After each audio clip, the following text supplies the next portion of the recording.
So the big day had finally arrived. It was a day earlier than the estimated due date.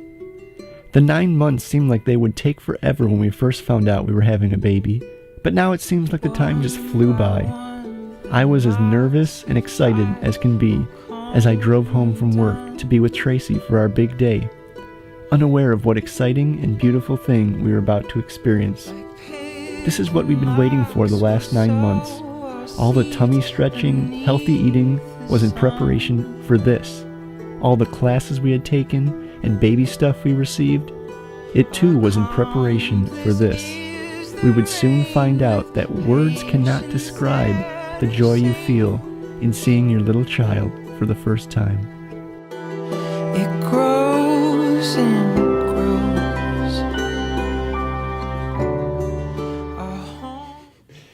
This is Tegan, and she's actually 3 months and 3 days old today. It's taken us a while to get to this filming this final video because we've been so busy taking care of this little girl, but we're finally getting around to it. And now we just want to share the story of how she came into the world and how that went about. October 5th, I get up like any other day to go to work, and Tracy just didn't quite feel the same. Something seemed off. And so, should I go to work or should I stay home with you? What do you think? And she's like, it's probably just Braxton Hicks contractions again. It's no big deal. Just go to work. I have to start work at 7, and it turns out I got a call. Sure enough, it was from Tracy at about 9 or so, give or take. And she's on the phone, and you could just tell by her voice. She was like, Daniel, you need to get home now. They're definitely contractions. They're not Braxton Hicks. They're coming on strong, and I need you home now. So, that was the phone call I've been waiting for so long. And so it didn't take much for me to get up, tell my bosses and everybody that I needed to tell that I was getting out of there, put my out of office on my email, and I was gone. And the hardest thing was not speeding on the road on the way to get home. I went as fast as I could without breaking the speed limit and got home in pretty good time. And sure enough, there was Tracy in full-on labor. And I'll let you share the story of the labor. So I woke up that morning and felt a contraction, but like Daniel said, I thought, probably nothing. Or if it is, it's going to be a long time before baby actually comes. So about 6:15, told him to go to work. I'm fine. And the contractions started coming on a little bit faster. I have an app on my phone that I could time the contractions, and that was going on for maybe an hour and a half or so. And then I called the midwife and I told her, I'd been feeling some contractions that morning. So she said to still come in anyways, because just to see how I'm progressing, how it's going. And so I called my mom and told her, yeah, I'm having some contractions. The midwife said still come in. So we're all prepared to go see the midwife, and then probably about 9 o'clock or so, I called Daniel and said, you need to come home now. And then I ended up having to text the midwife because the contractions were coming on so fast and so hard that it was hard for me to talk on the phone. And so I texted her and said, this is Tracy, can't make it to the appointment, contractions are too painful, something like that. So then Stephanie called me and I told her, that I was in labor and I was having contractions. They were coming on pretty strong. So she told me to go lay down. And by that time, Daniel had gotten home.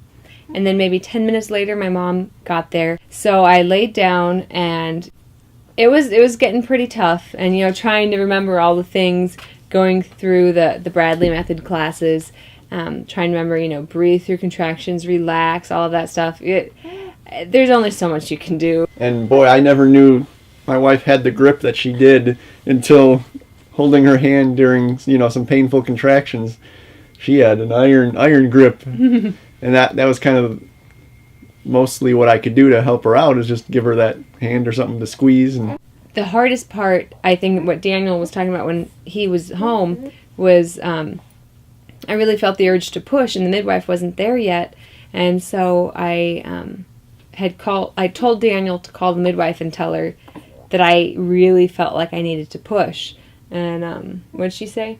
We don't, I'll be there in a few minutes or something like that. So basically, that was the hardest part, was resisting that urge to push. And I think that's when I was really squeezing his hand, and he was telling me to relax, and I'm like, yeah, this is impossible, because I'm trying to not do what my body was telling me to do, because I know, I didn't know if I was fully dilated yet or anything, and you're not supposed to push until the baby's ready to come out, or else you're just wasting energy and tiring yourself out. So midwife got there probably sometime after 10 o'clock, and she took a few minutes to get her stuff together, and she went to go see how far along I was, and she was examining and going, oh, that's the head. Oh, yeah, you're 10 centimeters. Next contraction, go ahead and push. So, yeah, I was so relieved to hear that. I was like, yes. So, maybe less than an hour later, or about an hour later? Yeah, 11:57, she was born. Yeah. All in all, it was how long? Less than 6 hours. Less than 6 hours. Very nice, very smooth. Yeah. No complications, really. Nope. So when she was born at 11:57 a.m., she was 8 pounds 6 ounces and 22 inches long. So she was a good, healthy, full-term baby with a full head of hair. First thing we noticed. Hair all over her ears, her lower back, her shoulders. She's definitely a little hairy girl. She still has a little bit of hair on her ears even 3 months later. Yeah, so when she was born, the midwife put her on the bed and told me to reach down and pick up my baby. And so I did. And, I held her up and looked and see if it was a boy or a girl. And I saw that she was a girl. But then, you try to nurse her right away and get her all situated. I don't know. Calm down. Yeah. And so when then the midwife asked, so, did you have a boy or a girl? And I had to stop and think for a second, because I remember looking and I thought it was a girl, but I had to pick her up and look again, because I remembered seeing something, and what I ended up seeing was her umbilical cord. And so, when you're in that state, it's just like, what's going on? And so that was funny. And then they said, what, did you forget or something like that? And I just had to double check. And I remember, looking at her hands and her feet, making sure she had 10 fingers and 10 toes. She does. She does, yep. And then a surprise to everyone. Oh, yeah. Was what we decided to name her, because we had talked about other names to people, but there was one that we really liked, and we kind of didn't tell anybody, kind of with the fear of, some people will be like, oh, give the polite, when they don't say, oh, I really like that, they'll just say, oh, okay, that's different. Interesting. I haven't heard that one before. Where did you hear that one? Where'd you come up with that? So we kind of spared all our friends and family having to say that, and just kept it a little secret and surprised everyone when it came time to name her. Mm-hmm. So her name is Tegan Kimberly Burnap. Kimberly is her grandmother's name, my mom's name. So that was something I wanted to surprise my mom with. And she was a big help to have also at the birth, and very thankful for that. And just she was very happy to be there as well. I could definitely tell, and she was thankful to sharing that awesome experience. So was it all worth it? Of course. She's such a little sweet girl. Tegan is Welsh, and it means beautiful. And I think she is very beautiful. And asleep. I just remember first seeing her and having that experience, just holding her for the first time and just getting that skin-to-skin contact, and sat there and held her and enjoyed the moment. It was very cool. And hope you've enjoyed this series. And we've enjoyed making it, and definitely enjoy having our little baby girl now in our arms. In his arms.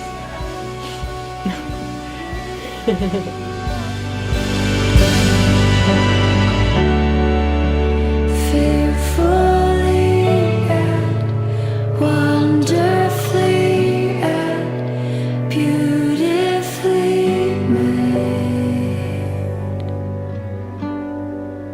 Fearfully and wonderfully and beautifully made.